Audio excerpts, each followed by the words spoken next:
আসসালামু আলাইকুম।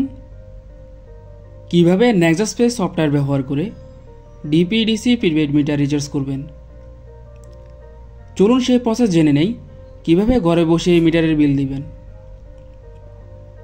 প্রথমে আপনাদের দেখিয়ে নিচ্ছি আমার মিটারে কত টাকা বকেয়া আছে। সেজন্য ডিপিডিসি কাস্টমার সার্ভিস অ্যাপে গিয়ে কুইক পে অপশন থেকে মিটারের কাস্টমার নাম্বার দিয়ে সাবমিট করলে আমার কত বকেয়া আছে বা জমা আছে দেখা যাবে। এখানে আমার মিটারে বকেয়া আছে 522 টাকা। তো চলুন দেখে নেই বিকাশ রকেট বাদে নেক্সাস পে সফটওয়্যার দিয়ে কিভাবে মিটারে রিচার্জ করব। প্রথমে অ্যাপসে গিয়ে মোবাইল নাম্বার পিন দিয়ে লগ ইন করবেন। এরপরে এখানে উপরে 3 ডট মেনু আছে, সেখানে যাবেন, বিল পে তা চুজ করবেন। এরপরে যে কার্ড দিয়ে রিচার্জ করবেন তা সিলেক্ট করবেন। সিলেক্টের পরে এখানে একটি অপশন মাই বিলার, অন্যটি আদার বিলার। মাই বিলার হচ্ছে আপনি যদি পূর্বে বিল পে করে থাকেন তার হিস্ট্রি এখানে পাবেন, যাতে সহজে সিলেক্ট করতে পারেন।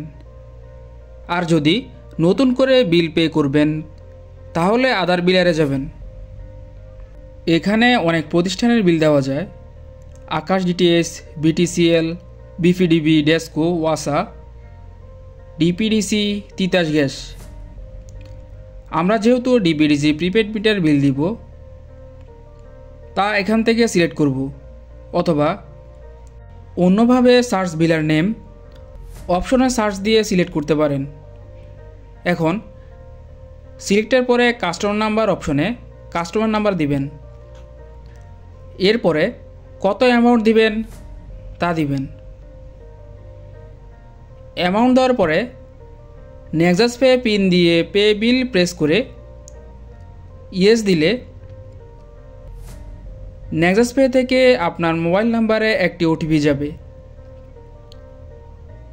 সেই ওটিপি বসিয়ে সাবমিট করলে বিল পেমেন্ট সাকসেসফুলভাবে হয়ে যাবে। প্রয়োজনে রিসিপ্ট ডাউনলোড করে নিতে পারেন। রিচার্জ হয়েছে কি না তা জানার জন্য ডিপিডিসি অ্যাপসে গিয়ে কুইক পে অপশনে গিয়ে কাস্টমার নাম্বার দিয়ে সাবমিট করলে দেখতে পাবেন আপনার টাকা কেটে নিয়েছে।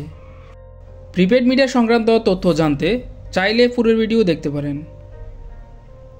ভিডিওটি ভালো লাগলে সাবস্ক্রাইব করে দিবেন। সেই সাথে আপনার কোনো মন্তব্য থাকলে কমেন্টসে জানাতে পারেন। ধন্যবাদ।